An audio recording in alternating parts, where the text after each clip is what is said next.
Começa agora o programa Bem Viver, uma prosa sobre saúde, bem-estar, comida e agroecologia. Produção Rádio Brasil de Fato.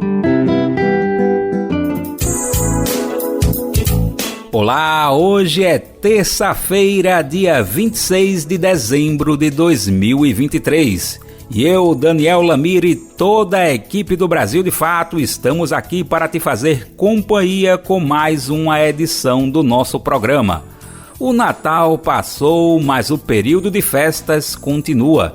Estamos na reta final do ano e para 2024, muitas pautas essenciais para o país entram no momento de planejamentos e expectativas. Uma dessas pautas é a educação. Quais são as expectativas para o setor em 2024? Fique com a gente e saiba mais na conversa com a pedagoga Cláudia Bandeira, que tem acompanhado de perto o assunto. A gente fala sobre isso e muito mais no programa de hoje. Saúde, meio ambiente, agroecologia, cultura. Vem comigo que tem muita prosa pra gente colocar em dia.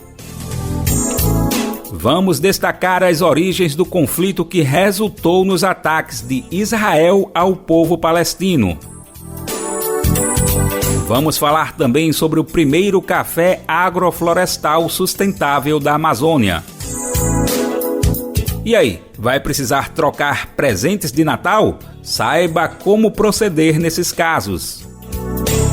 De praxe, chegamos aqui com os nossos recados importantes. Vamos lembrar que, de segunda a sexta-feira, bateu 11 horas no relógio, chegamos aqui sempre com a edição novinha para ecoar o bem viver. Nesse horário, o programa é transmitido na Rádio Brasil Atual 98,9 FM na Grande São Paulo e pontualmente às 11 horas também pela internet na nossa rádio web, no site radio.brasildefato.com.br. Mas para quem não conseguir ouvir nesse horário, pode dar o play no seu tempo e com calma. As opções são pelo próprio site do Brasil de Fato, brasildefato.com.br, ou buscando o programa nas principais plataformas de podcasts. Além dessas opções, contamos com a rede de rádios parceiras que retransmitem o Bem Viver em todo o Brasil. A lista dessas rádios está disponível no nosso site. Já são mais de 100 emissoras fazendo a retransmissão. E para quem ainda não está nessa rede, bora aumentar? Para isso, basta se cadastrar acessando o radio.brasildefato.com.br. Chegando lá, você clica em Como Ser uma Rádio Parceira. Brasil de Fato, 20 anos. Apoie e lute. Quais são os desafios para a educação em 2024? No próximo ano, o setor vai contar com orçamentos e projetos 100% pautados pelo novo governo. Quais são as prioridades, considerando as demandas deste ano de 2023 e dos últimos anos no país? Para tratar sobre o assunto, contamos com Cláudia Bandeira, que é pedagoga e mestre em educação pela PUC de São Paulo. Ela atua na área de educação, principalmente com políticas educacionais, educação popular, direito à educação de pessoas privadas de liberdade, desigualdades e diversidades na educação. Cláudia, nós agradecemos por você topar essa conversa aqui no Bem Viver, viu? Olá, eu que gostaria de agradecer a oportunidade de poder participar desse programa e falar sobre os desafios no campo da educação. Maravilha, Cláudia. E aí eu queria trazer a primeira pergunta, né? Quais são os principais desafios para a educação no ano de 2024, considerando, né, as demandas para o setor e a importância de orçamentos? Eu, então, queria começar falando um pouco sobre alguns avanços, né, que nós tivemos no campo educacional agora na gestão atual, né, do governo Lula, porque acho que isso repercute aí nos principais desafios nossos para o próximo ano, né? Então, a primeira coisa que eu gostaria de destacar é a retomada, né, do Fórum Nacional de Educação, que foi descontinuado, né, no governo passado. Aliás, o nosso Fórum Nacional de Educação, ele sofre um golpe já no governo Temer, né, depois do impeachment da presidenta Dilma. Então, é muito importante porque o fórum é uma instância, né, de gestão democrática e participação para justamente monitorar, né, as políticas educacionais e, sobretudo, o Plano Nacional de Educação. Então, vale destacar a retomada, né, do Fórum Nacional de Educação e também da Conferência Nacional de Educação, a CONAE, que começou em outubro desse ano, a etapa municipal, as etapas municipais da CONAE, em novembro, as etapas estaduais. E agora, nos dias 28, 29 e 30 de janeiro de 2024, haverá a etapa nacional da CONAE, né, cujo objetivo é construir um novo Plano Nacional de Educação, né, 2024-2034, porque o nosso PNE tem vigência de 10 anos, e o atual termina agora, né, a vigência do atual. Então, a importância da gente retomar os nossos fóruns de participação para que os movimentos sociais, as organizações da sociedade civil, profissionais da educação, estudantes, possam ser ouvidos e as demandas serem incorporadas, né, desse campo educacional, as universidades, as demandas do campo sejam incorporadas agora no novo Plano Nacional de Educação, já que o plano atual, vigente, ele não foi cumprido, porque de fato não foi uma prioridade do governo Bolsonaro. Então, é um plano que não foi cumprido, né? Ele foi avaliado principalmente por uma questão orçamentária, né, com a emenda constitucional 95 do teto de gastos, que inviabilizou o cumprimento das metas e das estratégias do Plano Nacional de Educação vigente. Maravilha, Cláudia. Eu queria também que a gente pudesse, de repente, conversar um pouco, se possível, né, sobre as propostas que estão em jogo sobre o novo ensino médio, né? A gente tinha a votação que estava marcada para esse ano de 2023, a votação vai ficar para 2024, mas eu queria saber qual a avaliação, né, que você poderia falar, né, o que é que está em jogo com essa proposta do novo ensino médio. O novo ensino médio, né, foi instituído por meio de medida provisória, né, também no governo Temer, após o golpe parlamentar também, né, que tirou a presidenta Dilma do poder. Então, ele foi instituído por um instrumento totalmente autoritário, que é a medida provisória. Então ele já começa de um jeito equivocado, né, porque a gente precisa construir política pública educacional no Brasil a partir das demandas de quem está na ponta, né, a partir das demandas das profissionais da educação, de estudantes que estão. Então, assim, ao invés, né, da gente pensar uma nova proposta para o ensino médio a partir de um amplo diálogo, né, com as comunidades educacionais e com a sociedade brasileira, ele foi instituído por meio de medida provisória, ou seja, isso não é um detalhe, né, já não houve participação nesse processo de construção do novo ensino médio.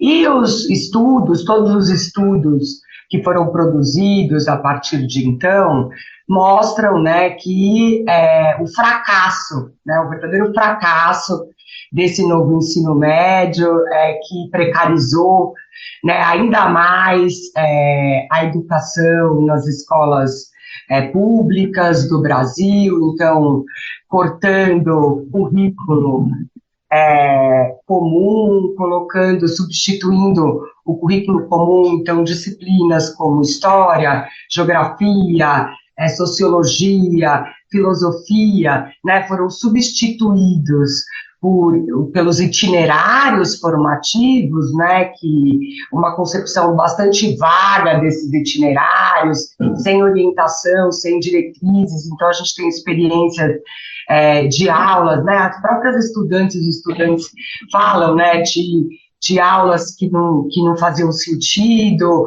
uma perspectiva de desvalorização das profissionais da educação e das professoras, né, por meio da contratação, a contratação via notório saber, né, e fora a ampliação do EAD, do ensino à distância, que já se mostrou bastante catastrófico no nosso período aí da pandemia Covid-19, né, que muitos estudantes ficaram sem acesso, não tem internet, não tem equipamento adequado. Então, de fato, os estudos e todas as escutas que foram feitas com as estudantes e os estudantes mostraram, né, essa desmotivação, problemas de saúde mental, né, as estudantes e os estudantes não se sentiam seguros para prestar uma prova como o Enem, ingressar em boas universidades públicas. Então, foi uma medida que precarizou demais e afetou muito tanto as professoras e os professores como as estudantes e os estudantes, né? Então, vários estudos aí mostram, principalmente da REPU, né, que eu acho que vale a pena acessar o site da REPU, que é a Rede Escola Pública Universidade, muita produção de conhecimento, mostrando, né, que esse foi um modelo que não deu certo. Então, nessa mudança de governo, o MEC atual, ele fez um esforço aí de desenvolver uma consulta pública durante um período e abriu escutas, né, das comunidades escolares, de especialistas, de movimentos, organizações de sociedade civil que atuam no campo, e a partir dessa ampla escuta, né, o executivo, o MEC, apresentou recentemente um novo PL, né, um novo projeto de lei para substituir essa lei aí do novo ensino médio que ainda está vigente, né? Então, a gente entende que essa nova proposta apresentada pelo MEC, ela avança muito com relação ao novo ensino médio vigente, porque retoma, né, a carga horária do currículo comum, retoma disciplinas tão importantes, né, como principalmente de ciências humanas, né, que são as disciplinas, inclusive, de formação de uma consciência crítica de estudantes, né, então retoma, acho que esse é o principal ponto dessa proposta que o MEC está fazendo, retoma o currículo básico, a carga horária do currículo básico comum, reduz, né, a carga horária dos chamados itinerários formativos e também não corta o notório saber, a contratação via notório saber, e reduz muito também o ensino à distância. Então, acho que esses são os pontos, só em casos excepcionais, que seria realizado o EAD com estudantes nas escolas. Então, acho que esses são os principais pontos dessa nova proposta apresentada pelo MEC. Mas, curiosamente, a gente tem um problema concreto nessa tramitação, que é o relator da matéria, né, que é o deputado Mendonça Filho, que era justamente o ministro da Educação no governo Temer, ou seja, foi ele, né, um dos principais autores, né, na apresentação desse novo ensino médio vigente, da medida provisória. Então, são as disputas, né, nesse campo das disputas legislativas, a gente está com esse dado, né, de conjuntura bastante complexo, que é a relatoria do PL pelo Mendonça Filho, que já propôs as suas alterações. Então, ele retoma vários pontos, né, da proposta original, justamente, que está sendo questionada, que estudantes, durante a consulta pública, né, criticaram, não querem. Então, um pouco essa é a disputa política agora, né, no Congresso Nacional, porque há uma pressão popular muito forte contra esse relatório apresentado pelo deputado Mendonça Filho, né? Então, uma pressão popular muito forte, né, das profissionais e profissionais de educação, estudantes mobilizadas e mobilizados, parlamentares da oposição, né, um campo mais progressista da educação, então muita mobilização que conseguiu nesse momento suspender a votação, né, então a votação agora está prevista para março de 2024, né, e a ideia nossa agora é conseguir realizar um amplo debate com a sociedade para que a gente intensifique ainda mais a nossa pressão popular, para que esse projeto, esse relatório do Mendonça Filho, para que ele não seja aprovado, né, no Legislativo. Cláudia, além do ensino médio, né, pensando a educação como um todo, o que a gente também poderia falar, né, sobre necessidades de avanços? A gente entende, né, que esse processo de construção do conhecimento, né, ele está sempre precisando de reformulações, né, de acordo até com os próprios resultados dos fóruns, das conferências, né? E aí o que é que a gente poderia pontuar como necessidade para a educação no Brasil nos dias atuais? Eu acho que um ponto importante da gente destacar é a importância, né, das deliberações da CONAE 2024 serem incorporadas, né, no novo Plano Nacional de Educação. E aí a gente tem uma agenda que é muito cara para nós de ação educativa, que as agendas, garantir as agendas de gênero e raça, né, nessa perspectiva de redução das desigualdades educacionais. É fundamental que nesse novo PNE a gente garanta as agendas, né, a igualdade de gênero, sempre na intersecção com raça, em todos, né, os eixos do documento referência da CONAE, que depois vão se transformar nas novas metas e estratégias. Então, essa agenda, ela precisa estar presente, né, que foi uma derrota nossa no PNE atual, né, então, durante a disputa do Legislativo, né, grupos fundamentalistas religiosos e ultraconservadores retiraram, né, a agenda de gênero do Plano Nacional de Educação. Então, é fundamental que nesse debate, agora, desse novo plano, a gente garanta a igualdade de gênero na intersecção com raça, né, em todas as metas e estratégias do novo plano, né. E aí a gente lançou, nesse processo da Conferência Nacional de Educação, lá na Ação Educativa, nós lançamos uma campanha chamada Fique de Olho, para combater a violência, gênero nos planos já, né, que tem justamente essa perspectiva de garantir que essas agendas estejam presentes, né, no Plano Nacional, que é o principal instrumento da política pública educacional do Brasil, né.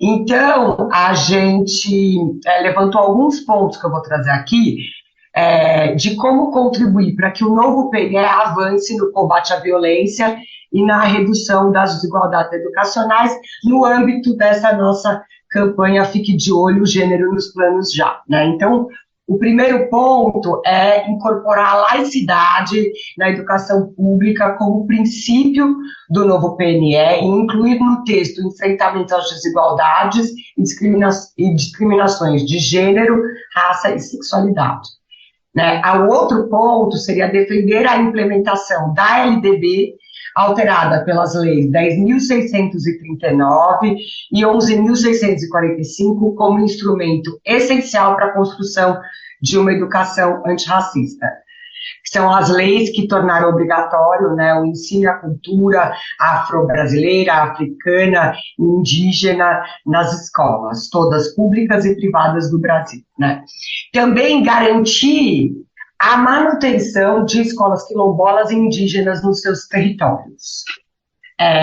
defender as políticas de ações afirmativas com recorte racial e social nas instituições de educação superior, e daí vale destacar também no governo atual a aprovação da nova lei de cotas, né, com uma aprimorada ainda com ampliação para pós-graduação e inclusão das populações quilombolas.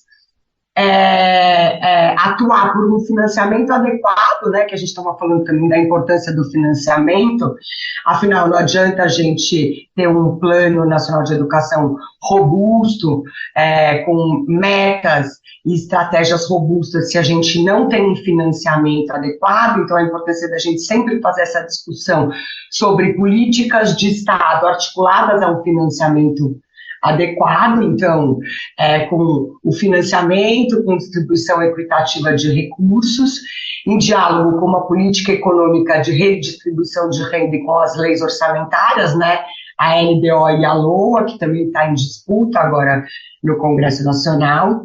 A gente precisa também aprimorar nesse campo do financiamento a regulamentação do Fundeb,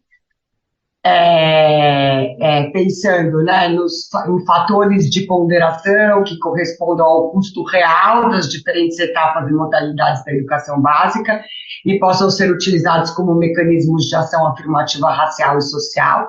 E aí também vale destacar, né, que na regulamentação do Fundeb a gente não pode prever mecanismos de distribuição de recursos com base em somente avaliações externas em larga escala, como o IDEB, né, porque somente avaliações em larga escala, como o IDEB, não são suficientes, elas não dão conta do que a gente entende como conceito de qualidade na educação. Precisamos também, nesse campo, democratizar o debate econômico com as escolas, com as comunidades escolares e territórios, promovendo uma compreensão da relação da economia com o cotidiano escolar e também com o cotidiano da população, e aprimorar, né, os mecanismos de gestão democrática e controle social do PNE e das outras políticas educacionais, ampliando a roda e a participação efetiva das comunidades escolares e das juventudes na construção e monitoramento das políticas educacionais. Então, esses são alguns pontos que a gente traz no âmbito da nossa campanha como fundamentais, né, para que a gente avança na redução das desigualdades educacionais e garanta tudo isso no nosso novo Plano Nacional de Educação. Cláudia, para a gente fechar, como é que as pessoas que estão ouvindo agora o programa poderiam conhecer mais sobre a campanha, acessar, participar?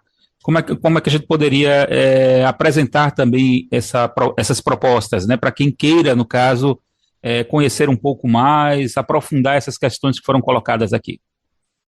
A gente tem produzido vários materiais no âmbito da nossa campanha. Os nossos materiais, eles estão todos disponíveis no nosso site Gênero Educação, que é www.generoeducacau.org.br, e também é possível acessar os nossos materiais acompanhando as redes sociais da Ação Educativa, né, principalmente a nossa página no Instagram. Então, a gente tem produzido folhetos, né, discutindo a importância, por que é importante a gente discutir gênero na educação, como é que a gente pode aprimorar o novo PNE, né, trazendo essa questão da redução das desigualdades educacionais.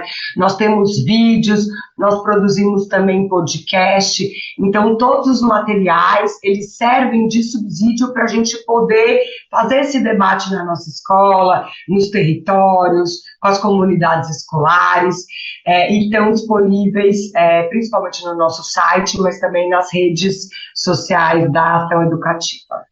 Cláudia, nós do Bem Viver agradecemos sua participação na edição de hoje, viu? Eu que agradeço o convite e também parabenizar, né, pela importância da agenda que vocês trazem, porque esse é um momento crucial aí para a gente avançar e conseguir atingir, né, os nossos objetivos aí, finalmente priorizar a educação pública de qualidade, né, como fundamental, inclusive para a garantia de outros direitos no Brasil. Agora a gente destaca uma situação que não teve trégua nem mesmo durante o Natal. Os recentes bombardeios e agressões de Israel contra o território da faixa de Gaza deixaram cerca de 52 mortos e dezenas de feridos. De acordo com o Ministério da Saúde palestino, pelo menos outros 12 palestinos morreram nesta segunda-feira, dia 25, no centro da faixa de Gaza. Na madrugada de Natal, um bombardeio no sul do território palestino matou mais 40 pessoas. Apesar da celebração de Natal, os aviões de guerra e a artilharia israelenses concentraram os seus ataques no centro da faixa de Gaza. Na véspera, o Ministério da Saúde palestino indicou que cerca de 70 pessoas morreram e dezenas ficaram feridas nos bombardeios israelenses no centro da faixa de Gaza. Nas palavras de um porta-voz do Ministério da Saúde, o ataque israelense destruiu várias casas e o número de vítimas pode aumentar, dado o grande número de famílias que residem na região. Segundo a entidade de saúde palestina, 10 membros de uma família morreram no sábado em outro atentado israelense, no campo de refugiados de Jabalia, no norte do território palestino. Em declaração, o primeiro-ministro israelense Benjamin Netanyahu afirmou que seu país está, abre aspas, pagando preço alto pela guerra, fecha aspas. Ele se referia aos 156 soldados que morreram desde o início da ofensiva terrestre na faixa de Gaza. Segundo a ONU, a situação humanitária na faixa de Gaza, completamente sitiada por Israel, é catastrófica. A entidade acrescenta que quase 80% dos 2,4 milhões de habitantes do território palestino abandonaram as suas casas devido aos combates. A ONU alerta ainda que a maioria dos hospitais está fora de serviço e a população enfrenta elevados níveis de insegurança alimentar. A atual agressão israelense na faixa de Gaza deixou cerca de 20 mil palestinos mortos e cerca de 54 mil feridos, mais de 70% dos quais são mulheres e crianças. Essas informações são da redação de Opera Mundi. Você encontra tanto no site do Opera Mundi quanto na republicação no site brasildefato.com.br. Além de acompanhar as últimas informações sobre os ataques de Israel à Palestina, é preciso não perder de vista as origens do caso. Os conflitos no Oriente Médio que resultam hoje no ataque de Israel à faixa de Gaza têm raízes históricas complexas. Elas muitas vezes ficam ocultas quando se analisa a questão. E para isso, a gente destaca uma entrevista muito importante feita pelo Brasil de Fato Rio Grande do Sul. O programa Podcast de Fato conversou com o jornalista e fundador do site Opera Mundi, Breno Altman. Ele esteve em Porto Alegre para lançar seu livro Contra o Sionismo, Retrato de uma Doutrina Colonial e Racista. O jornalista traz um olhar aprofundado sobre o contexto político da região e das ligações do governo de Israel com grupos de outras partes do mundo. Um exemplo é a relação construída com o bolsonarismo no governo anterior. O Podcast de Fato é uma produção do Brasil de Fato Rio Grande do Sul, em parceria com o Sindi Bancários de Porto Alegre e região. A gente escuta agora o início dessa edição, que traz justamente as origens do conflito. Breno, no título já, o teu livro chama o sionismo de uma doutrina colonial e racista. Por que é colonial e racista? Porque esses são os dois fundamentos dessa doutrina desde a sua origem, quando Theodor Herzl, fundador do sionismo, escreveu seu livro O Estado Judeu. Quais são esses fundamentos? O primeiro, de que deveria ser construído um Estado com base na supremacia de uma etnia, porque os judeus não são uma nacionalidade. Os judeus foram uma nacionalidade há muitos e muitos séculos atrás. E a partir do ano 70 da nossa era, quando ocorre a destruição de Jerusalém pelo Império Romano, os judeus aceleram sua diáspora, chamada Segunda Diáspora, e vão se inserir em vários países do mundo, especialmente na Europa. Então nós estamos falando entre a fundação do sionismo, oficialmente em 1897, o livro do Theodor Herzl, o Estado Judeu, foi lançado um pouco antes. E o ano 70 da nossa era, nós estamos falando de 1830 anos, não é?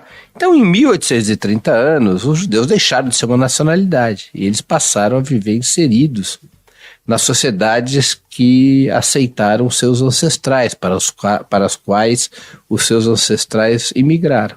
Então, os judeus são um grupo étnico-cultural. O cultural abrange também uma certa referência religiosa, nem todos os judeus são religiosos, mas eles possuem essa origem étnico-cultural. Então, o que Theodor Herzl propunha era a criação com base numa etnia, e não com base numa nacionalidade. Não há nada de comparável do ponto de vista nacional entre os judeus europeus, chamados Askenazes, por exemplo, e os judeus da Península Ibérica que foram expulsos e acabaram por imigrar para o norte da África e para os territórios do então Império Otomano, que são os judeus sefarditas. Muito menos ainda com os judeus de Beta Israel, que são pejorativamente chamados de falachas, que são os judeus negros da Etiópia. Não é? Então, Theodor Herzl propõe isso, um Estado étnico, um Estado sob supremacia étnica. Na verdade, o Estado de Israel é o único Estado, em tempos modernos, que legalmente se define a partir da raça, a partir da etnia.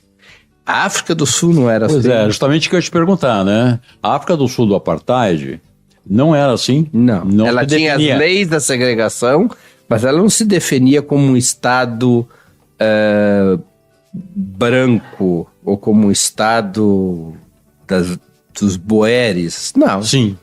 Ela nem mesmo a Alemanha nazista se definia como um Estado ariano. Então é um caso único. É um caso único em tempos modernos, de um Estado que está legalmente estabelecido, isso foi formalizado em 2018, como um Estado judaico. Israel não tem Constituição. Sim. Mas como uma das leis básicas, das leis fundamentais, em 2018 foi aprovado que o Estado de Israel é um Estado judeu, embora 21% da população seja formada por árabes israelenses, além de outras minorias, mas é um Estado que se declara judaico, que estabelece a supremacia de um grupo étnico, e isso está presente desde a origem do sionismo. O que Netanyahu faz ao aprovar essa lei foi dar formalidade àquilo que já era doutrinário e que já era de fato, ainda que não de jure. Não é?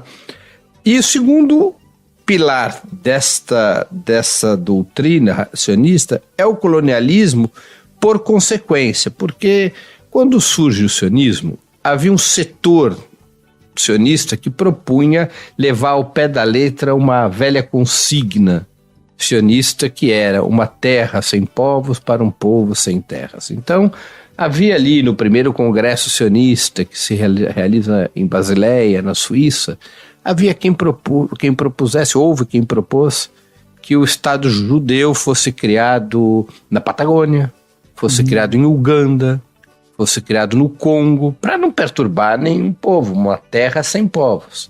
Mas prevaleceu, por uma série de razões, a tese de construir esse Estado judaico, onde no passado havia existido o Reino Unido de Israel e Judá, que é exatamente Canaã, nome antigo da atual Palestina.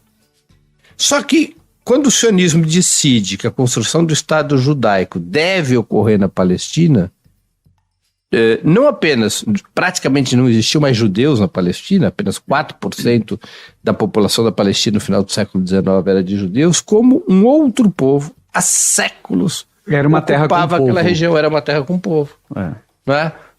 Os árabes palestinos representavam 85% da população local. Portanto, para você criar um Estado de supremacia étnica numa região que é ocupada por outro povo, na literatura e na história só tem um jeito, que é o colonialismo, que é você expulsar aquele outro povo, submetê-lo, humilhá-lo, aprisioná-lo. Não há outra maneira. Não há outra maneira. Então essa guerra, ou dita guerra, não acaba enquanto não expulsar todo o povo da faixa de Gaza. Eu acho que, veja, aí é a tensão que o sionismo introduziu. Não é? A Palestina, antes do sionismo, era um dos lugares do mundo mais seguros para os judeus. Dos mais seguros. Não há histórias de grandes conflitos entre árabes, muçulmanos e judeus na Palestina.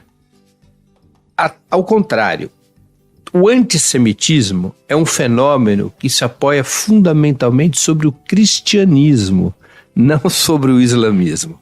Atualmente se deforma isso, né? É como se existisse uma longa história de perseguição aos judeus por parte dos muçulmanos. Isso é falso. O conflito entre muçulmanos e judeus tem como elemento central o sionismo.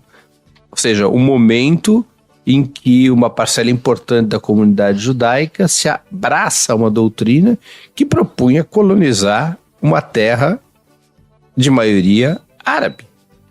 Antes disso, os muçulmanos, historicamente, abrigaram e protegeram os judeus que eram perseguidos pelo cristianismo, né? Que ocorreu a perseguição aos judeus na Europa. E qual foi a encarnação religiosa dessa perseguição? O cristianismo. Os 3 grandes eventos de perseguição aos judeus, os 3 grandes episódios históricos, durante a Inquisição, pogroms no Império Russo e o Holocausto, cada um desses 3 teve, do ponto de vista religioso, na sua liderança, alguma corrente cristã. A Igreja Católica, no caso da Inquisição, depois a Igreja Ortodoxa e depois os protestantes. Vale lembrar que a Ku Klux Klan, ela perseguia os negros, mas também os judeus. Claro, e é uma corrente cristã. É uma corrente cristã de ultradireita do século XIX, claro. Começa no século XIX. Então o sionismo vai introduzir esse conflito que nada tem de religioso entre os judeus e os árabes palestinos e depois com todo mundo muçulmano. O sionismo cria essa situação. Na lógica do sionismo, que aí respondendo diretamente a sua pergunta, Kátia, na lógica do sionismo, sempre esteve muito claro que sua intenção era reconstruir o Reino Unido de Israel e Judá. Qual era o território que esse Reino Unido ocupava? O Reino Unido foi criado há 3.000 anos, 1.000 anos antes da nossa era. Ele existiu como um reino unificado por pouco tempo. Depois ele se divide entre 2 reinos, o reino de Israel e o reino de Judá. O judeu vem do reino de Judá, porque antes os judeus eram chamados de hebreus.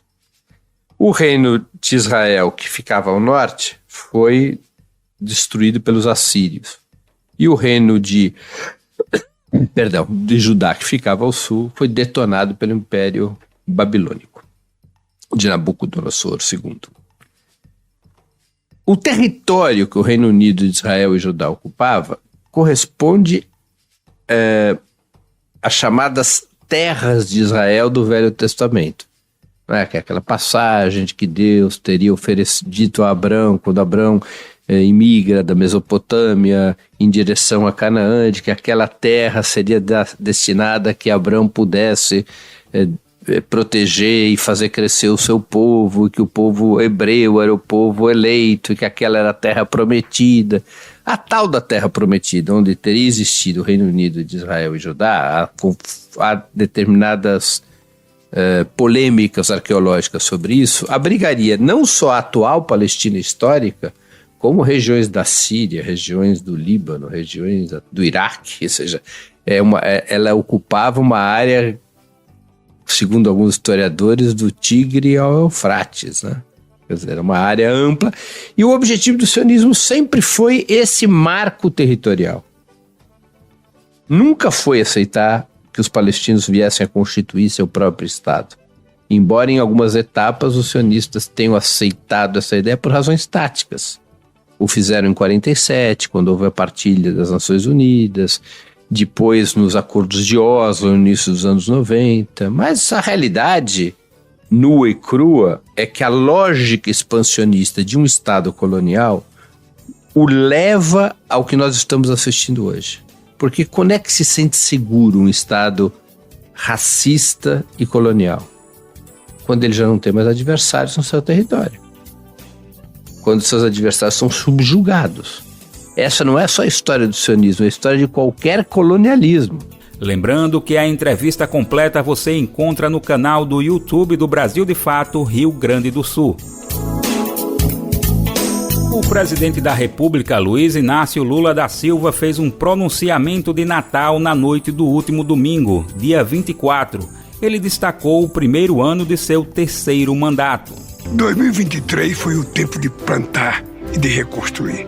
Aramos o terreno, lançamos as sementes, aguamos todos os dias. Cuidamos com todo o carinho do Brasil e do povo brasileiro. Criamos todas as condições para termos uma colheita generosa em 2024. Trouxemos de volta e fortalecemos políticas sociais que mudaram o Brasil.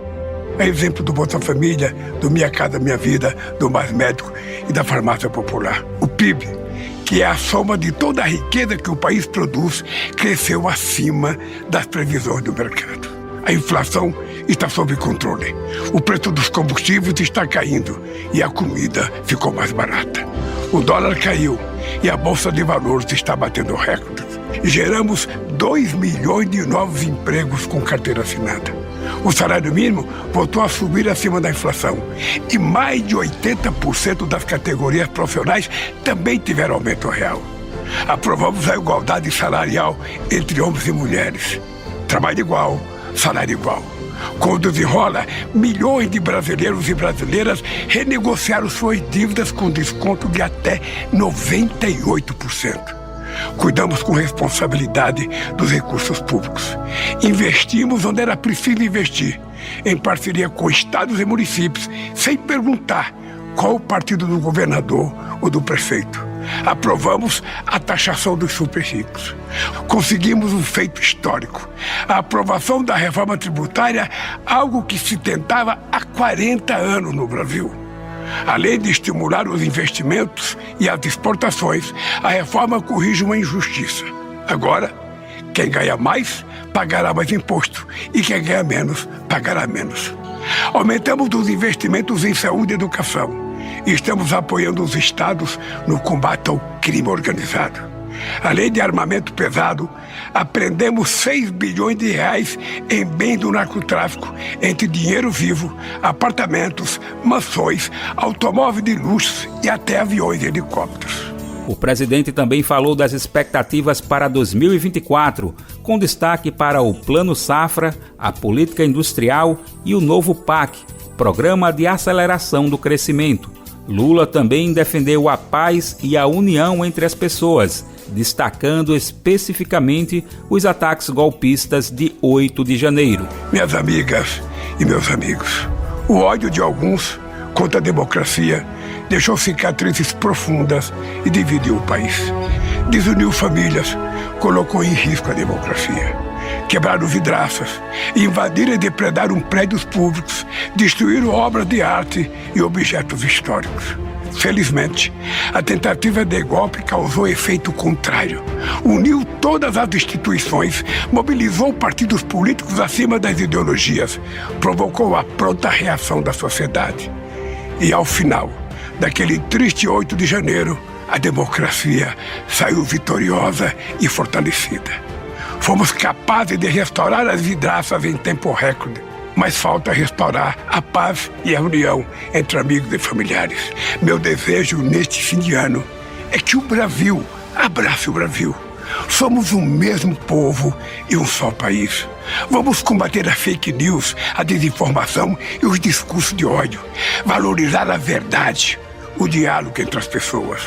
Que no ano que vem sigamos unidos, caminhando juntos rumo à construção de um país cada vez mais desenvolvido, mais fraterno, mais justo para todas as famílias. A ABJD é a Associação Brasileira de Juristas pela Democracia. Defende o Estado democrático de direito, a presunção de inocência, o devido processo legal e o acesso à justiça. A ABJD é a única organização do Brasil que reúne todas as categorias de juristas.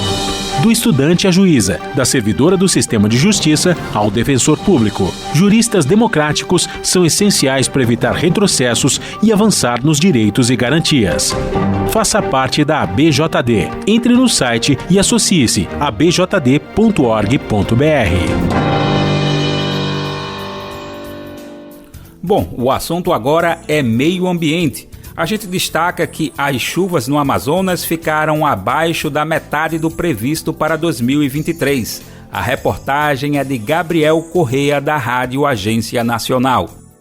Em 2023, todos os 9 países da Bacia Amazônica registraram os menores volumes de chuva em mais de 40 anos, para os meses de julho a setembro. De acordo com a pesquisa recente do Centro Científico da União Europeia, esse quadro afetou os rios e a biodiversidade, especialmente nas cabeceiras dos rios Solimões, Purus, Juruá e Madeira, todos na região centro-sul do estado do Amazonas, até os países mais ao sul da floresta, como Peru e Bolívia. No estado do Amazonas, por exemplo, as chuvas variaram de 100 a 350 milímetros abaixo do normal, o que corresponde a cerca da metade do esperado para a região. O estudo do Centro Científico da União Europeia também confirmou que, de agosto a novembro, uma série de ondas de calor elevou a temperatura para uma marca recorde nessa época do ano. As máximas nesses meses ficaram de 2 a 5 graus Celsius acima da média histórica. Segundo o boletim de estiagem mais recente, divulgado pelo governo do Amazonas no último sábado, todos os 62 municípios do estado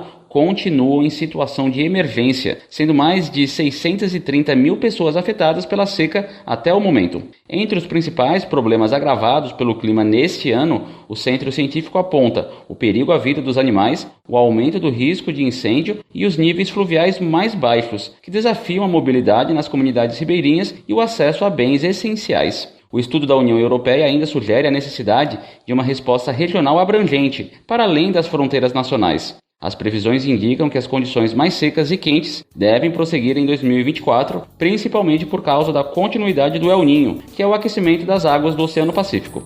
Da Rádio Nacional em São Luís, Gabriel Correa. Nos últimos anos, algumas práticas estão colocando o bioma amazônico em situação preocupante. Alguns exemplos são o avanço da produção de monocultura de soja e a pecuária. Vez por outra, destacamos aqui situações como essa que estão associadas a queimadas, desmatamento e poluição. Ao mesmo tempo, também destacamos que existem muitas formas sustentáveis de se relacionar com o bioma. No quadro Momento Agroecológico, por exemplo, a gente destaca agora o café Apuí. Esse é o primeiro café agroflorestal sustentável da Amazônia brasileira. A reportagem é de Raquel Setz.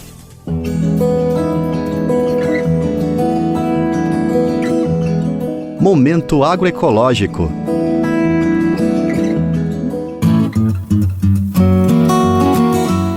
Café na xícara e floresta em pé. Assim é a produção do café Apuí agroflorestal no município de Apuí, no sul do estado do Amazonas. Desde a década de 1980, o café já era cultivado na região, mas nos anos 2000 começou a entrar em declínio. Foi então que aconteceu a parceria com a ONG IDESAN, que propôs um jeito diferente de cultivo. Maria Bernadette Diniz da Silva é produtora rural e faz parte do projeto desde 2013. De lá para cá, muita coisa mudou no cafezal dela. O depoimento que a gente ouve agora foi fornecido pelo IDESAN, que gravou a entrevista com Maria Bernadette em 2019. Só que eu tinha um plantio de café, mas eu não sabia cuidar, eu só tirava, eu não sabia podar, nem desbrotar, né? Só deixava, a gente roçava ele e mexia com o café, assim, porque eu tinha medo de estragar, né? Aí dava, sempre deu café, assim, mas dava pouquinho. Eu tirava, todo ano eu tirava 60 latão. Esse ano nós tirou 200 latão. O aumento da produtividade foi aliado à preservação do meio ambiente. Os adubos químicos foram substituídos por biofertilizantes, os pesticidas deram lugar a armadilhas feitas com garrafa PET e os produtores deixaram de usar fogo para abrir novas áreas de cultivo. Mas a principal mudança foi a introdução de árvores no meio do cafezal. As raízes profundas ajudam a trazer água para o solo e isso elimina a necessidade de irrigação. Os galhos e folhas fornecem sombra, que ajuda os grãos de café a maturarem no tempo certo. além de servirem de adubo, como explica Marina Yazbek Reia, coordenadora técnica do projeto Café Apuí. A árvore ela é uma fábrica viva de adubo. Além das árvores madeireiras, de óleos que eles gostam, a gente planta muito ingá, porque o ingá é uma das árvores que você pode podar ela de meses em meses. Não tem tempo ruim para ela, né? Não tem sol forte, não tem muita chuva, ela está ali crescendo, gerando biomassa, sombra. E a ideia no sistema é que o homem é o manejador. Eu vou podar quando eu tiver que podar, eu vou desbastar, às vezes tem que sacrificar uma muda em detrimento de outra, não tem problema porque isso vai ser reaproveitado. Então a gente é o arquiteto, né? A história de Apuí se confunde com a do assentamento Rio Juma, o maior da América Latina. Foi criado pelo INCRA no começo dos anos 1980, com capacidade para 7.500 famílias. O objetivo era atrair ao Amazonas colonos vindos principalmente do Paraná. O município de Apuí nasceu alguns anos depois, em 1988. Marina Yazbek conta que hoje a área é visada pelo agronegócio. A agricultura familiar ela está sendo reduzida ali no Apuí, que é frente atual do desmatamento. Então, a dinâmica de lá está muito, muito grande de procura por terra, né? Como nunca se viu, assim. As famílias com pouca assistência de permanecer no setor primário, né? Uma carência histórica do Brasil, elas vão vendendo terra e essas terras estão sendo desmatadas para pasto. Em linha reta, Apuí fica a pouco menos de 460 quilômetros de Manaus, mas na prática a distância é bem maior. Por terra e barco são 2 dias de viagem. Por isso, um dos maiores desafios dos produtores locais é conseguir escoar a produção. E foi para suprir essa carência que o IDESAN criou um braço comercial, a empresa Amazônia Agroflorestal. Ela compra o café das famílias que participam do projeto Café Apuí, manda para um torrefador local e depois se encarrega da comercialização. Hoje, mais de 30 famílias de Apuí têm no café sua principal renda anual. Além do valor da commodity, os produtores recebem alguns prêmios: o prêmio orgânico, o agroflorestal e um prêmio pela qualidade do produto. Quem explica melhor como funciona essa bonificação é Jonatas Machado Ibernon, diretor comercial da Amazônia Agroflorestal. A gente tem uma régua, né, que vai de 0 defeitos, né, até 500 defeitos hoje, e dentro dessa régua, se ele, né, 0 a 100 ganha um valor, se de 100 a 200 defeitos outro valor. Então isso também é um outro prêmio que eles embolsam a mais do que o valor do café. Hoje a gente se coloca como um café orgânico, do segmento de orgânico, torrado e moído, um café de qualidade, né? Mas a gente quer melhorar ainda mais, porque a gente sabe que quanto maior a qualidade do café, mais a gente vai poder melhor remunerar os produtores. Com os agricultores bem remunerados, eles permanecem no território e a floresta continua de pé. Quem quiser conhecer mais sobre o projeto, basta acessar o site www.cafeapuí.com.br. Repetindo, www.cafeapuí.com.br. De São Paulo, da Rádio Brasil de Fato, Raquel Setz.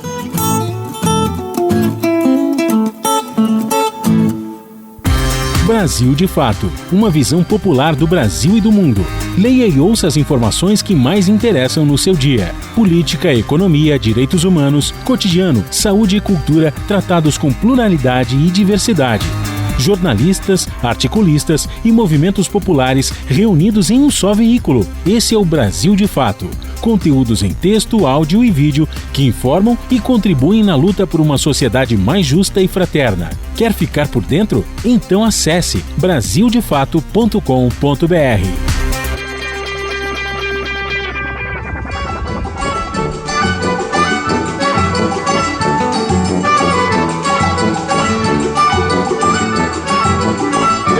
Dei 20 mil reais pra pagar 3.300, você tem que me voltar 17.700 Mas se eu lhe dei 20 mil reais pra pagar 3.300, você tem que me voltar 16.700 Mas 16.700 Por que 16.700? Mas Mas se eu lhe dei 20 mil réis pra pagar 3.300, você tem que me voltar 16.700. Mais 16.700. 16.700. 16.700. 16.700. Sou diplomado, frequentei a academia, conheço geografia, sei até multiplicar. Dei 20 mangos pra pagar 3.300, 17.700, você tem que me voltar. É 17.700. É 16.700. É 17.700. É 16.700. Mas se eu lhe dei 20 mil réis pra pagar 3.300, você tem que me voltar. 16.700. Mais 16.700. Mas olha aqui, se eu lhe dei 20 mil réis pra pagar 3.300, você tem que me voltar. 16.700. Mais 16.700. 16.700. Mais 16.700. 16.700. Eu acho bom você tirar os noves fora e evitar que eu vá embora e deixe a conta sem pagar. Eu já lhe disse que essa droga está errada, vou buscar a tabuada e volto aqui pra lhe provar. Você tem que me voltar. 16.700. Bom, o Natal passou e muita gente teve que fazer as contas para conseguir comprar os presentes de Natal, né? Assim como na música 17.700 de Luiz Gonzaga. Mas no meio de tantos números, as confusões podem até continuar.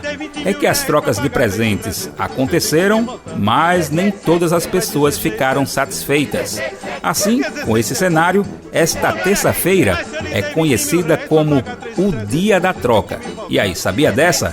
É que por questões como tamanho, cor e tipo de presente, muitas pessoas desejam fazer as trocas nas lojas. E aí agora vamos entender um pouco mais do assunto, inclusive na questão de direitos e deveres.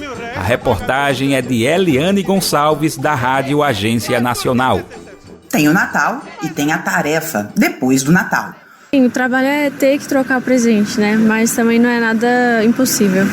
Nádia Luiza, de 24 anos, entende bem porque o dia 26 de dezembro é conhecido como do Dia Mundial da Troca. Quem presenteia sempre quer acertar. Às vezes era só questão de tamanho, alguma coisa assim, aí você tem que trocar por outra coisa. O tamanho não serviu, a cor não agradou e começa a segunda maratona do comércio varejista, a da troca dos presentes. Mas o direito a essa troca nem sempre é obrigatório, segundo o Código do Consumidor, como explica a diretora do Procon do Paraná, Cláudia Silvana. A gente sabe que nessas datas festivas, né, como Natal, enfim, as lojas acabam tendo como política de atendimento efetuar a troca, mas não há obrigatoriedade de troca, por isso é importante que o consumidor, ao fazer a compra, combine com o vendedor, questione se há possibilidade de troca caso o presenteado não goste, fique pequeno, a cor seja ruim, enfim, e quais as condições para que a troca aconteça. Por isso é preciso checar com quem deu o presente se na hora da compra a loja deu a garantia da troca e também se foram definidas regras como a manutenção da embalagem original ou das etiquetas do produto. Já se o presente foi comprado à distância, como as compras online, a regra muda. Nesse caso, a troca é obrigatória. Trata-se do direito ao arrependimento. O que é o direito de arrependimento? É a possibilidade do consumidor devolver o produto, ter a devolução do valor pago, inclusive o frete, caso tenha algum problema, se arrependa, enfim, né? O direito de arrependimento ele deve ser exercido no prazo de 7 dias contados do recebimento do produto. E essa possibilidade, como eu disse, vale somente para as compras feitas fora do estabelecimento comercial. Nesse caso, ou se a troca foi acordada, o valor pago pelo produto prevalece, mesmo em casos de liquidações ou aumento do preço.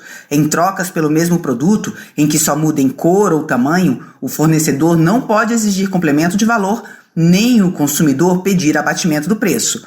Já em caso de defeito, o fornecedor tem até 30 dias para solucionar o problema. E se isso não acontecer, o consumidor pode receber o dinheiro de volta. Cuidados e regras que Lucas Oliveira, de 23 anos, faz questão de não usar. Não troco presente. A pessoa pensa em você na hora de dar um presente, você trocar é sacanagem. Bom, se você não for como Lucas e tiver algum problema para efetuar as trocas de Natal, a dica final é procurar o Procon da sua região. Da Rádio Nacional em São Paulo, Eliane Gonçalves. E com essa a gente se despede.